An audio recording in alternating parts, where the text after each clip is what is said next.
Καλησπέρα.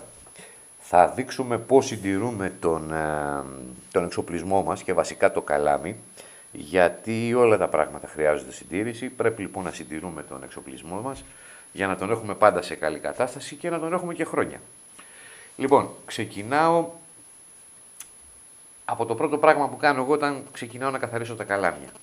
Έχω διαλύσει μέσα σε νερό αυτό που χρησιμοποιούν για να διαλύουν τα άλατα. Έχω νοτήσει καλά ένα πανί από αυτό το υλικό. Τώρα μπορεί να είναι διακάλυλλο, οτιδήποτε άλλο υπάρχει. Δεν ξέρω τι άλλο υπάρχει στην αγορά. Περνάω λοιπόν τους οδηγούς, έτσι να είναι καλά βρεγμένο το πανί. Περνάω τους οδηγούς ένα-ένα και αφήνω το υλικό πάνω. Αυτό σε πρώτη φάση. Μετά ξεκινάω από τη βάση του μηχανισμού.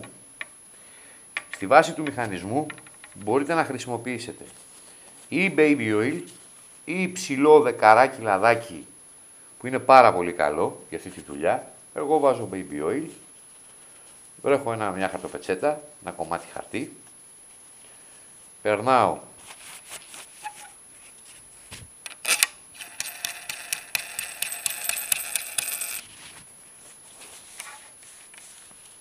τη βάση όλη και μετά με ένα καθαρό χαρτί τη σκουπίζω. Να πάει το λαδάκι παντού στα σπυρώματα μέσα, να δουλεύουν καλά. Το σκουπίζω να είναι πάντα, να μένει στην επιφάνειά του μια στρώση από λάδι να το συντηρεί. Υπάρχουν βέβαια και ειδικά υλικά αν θέλετε να χρησιμοποιήσετε. Υπάρχουν στην αγορά ειδικά σπρέι, τα οποία αδιαβραχοποιούν και συντηρούν. Εάν δεν θέλετε μπορείτε να χρησιμοποιήσετε δεκαράκι λαδάκι ή baby oil, το ίδιο είναι. Με τον ίδιο τρόπο συντηρώ και τη βέργα, όπως είναι περασμένο με το baby oil το χαρτάκι αυτό που έχω ποτίσει. Περνάω τη βέργα και μετά τη σκουπίζω. Σε ό,τι έχει να κάνει με τις λαδές μπορείτε να βάλετε ένα πανάκι, ένα βέτεξ το οποίο να είναι βρεγμένο με λίγο υλικό από αυτό που πλένουν οι γυναίκες στα πιάτα, να το περάσετε σφιχτά και μετά με ένα βρεγμένο πάλι βέτεξ με καθαρό νερό να το περάσετε να καθαρίσουν. Συνήθως τα υπολείμματα από τα χέρια, ψάρια που κρατάμε και τέτοια μένουν πάνω στις λαδές. Καλό είναι να καθαρίζονται λοιπόν και οι λαδές, να είναι καθαρό. Τώρα, εφόσον έχω αφήσει αυτό το υλικό που είναι για τα άλατα πάνω στους οδηγούς για τουλάχιστον 5 με 7 λεπτά να λειτουργήσει, τους σκουπίζω καλά,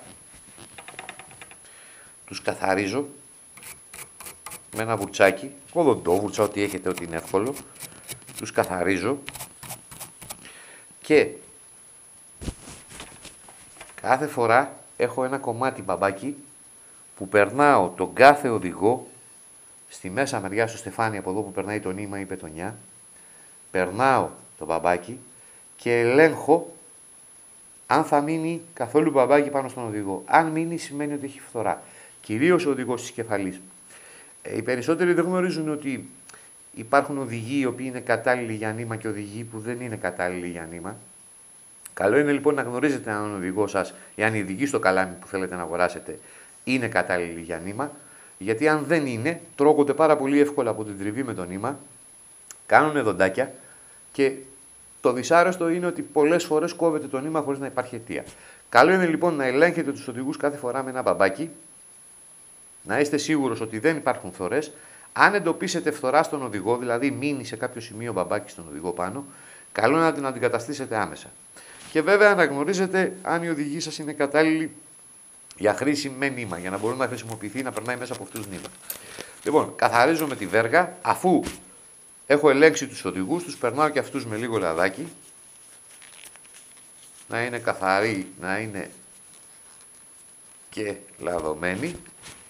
Τους σκουπίζω όλους προσεκτικά έναν-ένα. Καθώς καθαρίζω τη βέργα, την ελέγχω κιόλας, γιατί έχω χτυπήματα, μυχές, γρατζουνιές, την ελέγχω. Λοιπόν, με αυτόν τον τρόπο δεν χρειάζεται και πολύ χρόνο. Μπορείτε να συντηρείτε το καλάμι σας και να είναι πάντα σε άριστη κατάσταση.